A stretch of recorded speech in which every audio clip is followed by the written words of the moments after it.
തീവ്ര വോട്ടർ പട്ടിക പരിഷ്കരണത്തിന്റെ ഭാഗമായുള്ള അന്തിമ വോട്ടർ പട്ടിക പ്രസിദ്ധീകരിച്ചു. 2.69 കോടി വോട്ടർമാർ അന്തിമ പട്ടികയിൽ ഇടം പിടിച്ചിട്ടുണ്ട്. വോട്ടർ പട്ടിക പരിഷ്കരണത്തിലൂടെ ഒഴിവാക്കപ്പെട്ട വോട്ടർമാരുടെ പൂർണ്ണമായ കണക്ക് തെരഞ്ഞെടുപ്പ് കമ്മീഷൻ പുറത്തുവിട്ടിട്ടില്ല.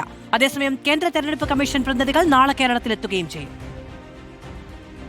2,69,00,000 വോട്ടർമാരെ ഉൾപ്പെടുത്തിയാണ് തിരഞ്ഞെടുപ്പ് കമ്മീഷൻ അന്തിമ വോട്ടർ പട്ടിക പ്രസിദ്ധീകരിച്ചത്. തിരഞ്ഞെടുപ്പ് കമ്മീഷന്റെ ഔദ്യോഗിക വെബ്സൈറ്റിൽ പൊതുജനങ്ങൾക്കും പട്ടിക പരിശോധിക്കാം. കരട് പട്ടികയിൽ നിന്നും 1,00,000 പേരെ ഒഴിവാക്കിയെന്ന് തിരഞ്ഞെടുപ്പ് കമ്മീഷൻ വ്യക്തമാക്കി. പട്ടികയിൽ പേരില്ലാത്തവർക്ക് ഇനിയും അപേക്ഷ നൽകാൻ കഴിയും. സ്ഥാനാർത്ഥികൾക്ക് നാമനിർദ്ദേശ പത്രിക സമർപ്പിക്കാനുള്ള അവസാന ദിവസം വരെയാണ് വോട്ട് ചേർക്കാൻ സമയം അനുവദിച്ചിട്ടുള്ളത്. അതേസമയം തീവ്ര വോട്ടർ പട്ടിക പരിഷ്കരണത്തിൽ ആകെ ഒഴിവാക്കപ്പെട്ട വോട്ടർമാരുടെ കണക്ക് കമ്മീഷൻ പുറത്തുവിട്ടിട്ടില്ല.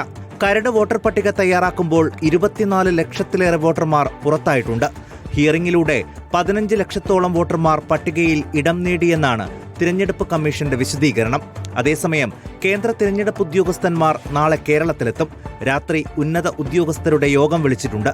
ചീഫ് സെക്രട്ടറിയും സംസ്ഥാന പോലീസ് മേധാവിയും പങ്കെടുക്കും. തിങ്കളാഴ്ച തിരഞ്ഞെടുപ്പ് ഉദ്യോഗസ്ഥരുടെയും ജില്ലാ പോലീസ് മേധാവിമാരുടെ യോഗവും ചേരുന്നുണ്ട്. റിപ്പോർട്ടർ, തിരുവനന്തപുരം.